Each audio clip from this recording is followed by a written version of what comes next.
Tubuh manusia merupakan produk dari berbagai reaksi kimia dan proses yang berbeda. Tetapi, apa yang mengendalikan reaksi-reaksi tersebut? Pada tahun 1833, Anselme Payen, seorang ahli kimia Prancis, adalah yang pertama kali menemukan senyawa penting yang mendorong terjadinya reaksi dan menamakannya enzim. Enzim adalah zat berupa protein atau pada beberapa kasus berupa asam ribonukleat atau RNA yang mempercepat reaksi biokimia dengan cara memodifikasi zat yang disebut substrat. Enzim bersifat sangat selektif terhadap zat yang berkaitan dan dimodifikasi, sehingga mereka disebut memiliki spesifitas. Cara kerja enzim. Pertanyaannya mudah. Bagaimanakah molekul enzim yang kecil mampu mempercepat reaksi kimia? Jawabannya sederhana. Enzim melakukan tugas penting ini dengan cara menurunkan energi aktivasi reaksi, yaitu sejumlah energi diperlukan untuk memulai reaksi. Enzim berikatan dengan substratnya, terus berikatan sehingga proses pelepasan ikatan dan pembentukan ikatan kimia bisa terjadi dengan lebih mudah. Enzim memiliki sisi spesifik yang disebut sisi aktif, yaitu tempat berikatannya substrat dan terjadinya reaksi. Sisi aktif ini mempunyai ukuran, bentuk, dan sifat kimia yang spesifik yang ditentukan oleh susunan spesifik asam amino. Dengan adanya susunan asam amino yang spesifik ini, sisi aktif enzim menjadi bersifat unik hanya untuk substrat tertentu. Selain memiliki sisi aktif, banyak enzim memiliki bagian non-protein yang disebut kofaktor. Kofaktor ini bisa saja berupa kation, yaitu ion logam bermuatan positif atau disebut aktivator yang terikat. Sementara pada sisi aktifnya untuk mengaktifkan enzim. Molekul organik bisa berupa vitamin atau turunan vitamin yang disebut koenzim. Koenzim bekerja menggabungkan kompleks enzim dan substrat secara temporer. Gugus prostatik yang secara permanen terikat pada enzim. Banyak jenis enzim yang hanya berfungsi ketika berikatan dengan koenzim. Enzim yang teraktivasi atau berupa protein bersama dengan koenzimnya yaitu bagian non-protein membentuk holoenzim. Sebagai tambahan, para ilmuwan menamai enzim yang tidak aktif sebagai apoenzim. Dengan begitu, persamaannya akan menjadi holoenzim sama dengan apoenzim ditambah koenzim.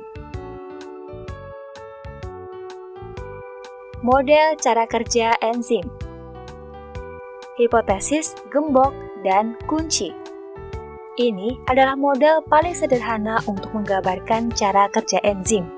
Substrat berikatan pada sisi aktif enzim untuk membentuk reaksi intermediate seperti kunci yang membuka gembok yang spesifik. Bentuk enzim tidak berubah. Sebaliknya, struktur substrat justru menjadi pelengkap bagi struktur enzim, layaknya potongan puzzle. Hipotesis kecocokan terinduksi. Dalam model ini, enzim setelah berikatan dengan substrat mengalami perubahan bentuk. Kecocokan antara sisi aktif enzim dengan substrat tidak seperti potongan puzzle yang cocok satu sama lain. Tetapi, dalam model ini, enzim berubah bentuk dan berikatan lebih erat dengan substratnya. Proses penyetelan, sehingga cocok dengan substrat inilah yang disebut kecocokan terinduksi. Efek lingkungan terhadap fungsi enzim. Sisi aktif enzim bersifat sangat sensitif. Sisi aktif ini mampu merasakan perubahan kecil pada lingkungan dan merespon sesuai perubahan tersebut. Beberapa faktor yang mempengaruhi sisi aktif sehingga mempengaruhi fungsi enzim antara lain: yang pertama, suhu. Suhu yang sesuai bagi enzim untuk berfungsi dengan baik yaitu 37 derajat Celcius. Penurunan atau peningkatan suhu di atas 37 derajat Celcius mempengaruhi ikatan kimia pada sisi aktif dan membuatnya sulit berikatan dengan substrat. Suhu yang tinggi akan mendenaturasi enzim. Yang kedua, pH. Asam amino pada sisi aktif enzim bersifat asam atau basa. Fluktuasi pH dapat mempengaruhi asam amino tersebut, sehingga substrat sulit berikatan. pH ekstrim juga dapat mendenaturasi enzim. Konsentrasi enzim. Peningkatan konsentrasi enzim dapat meningkatkan laju enzim, karena semakin banyak enzim yang dapat berikatan dengan substrat. Akan tetapi, sampai pada konsentrasi tertentu, peningkatan konsentrasi enzim justru tidak berdampak pada laju reaksi. Konsentrasi substrat. Peningkatan konsentrasi substrat akan meningkatkan laju reaksi. Hal ini dikarenakan semakin banyak molekul substrat yang akan berikatan dengan molekul enzim, sehingga lebih banyak produk yang dihasilkan.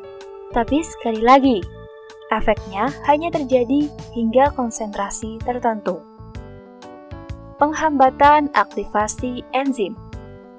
Beberapa zat disebut inhibitor karena menurunkan atau bahkan menghentikan aktivasi enzim dalam reaksi biokimia. Inhibitor ini menghalangi atau mengganggu sisi aktif enzim, sehingga menghambat reaksi. Berdasarkan hal ini, terdapat dua jenis inhibitor, yaitu yang pertama, inhibitor kompetitif, yaitu bekerja dengan cara berikatan di sisi aktif sehingga mencegah substrat untuk berikatan dengan enzim. Yang kedua, inhibitor non-kompetitif, yaitu bekerja dengan cara menempel pada bagian lain enzim dan bukan pada sisi aktif, sehingga mengubah bentuk enzim.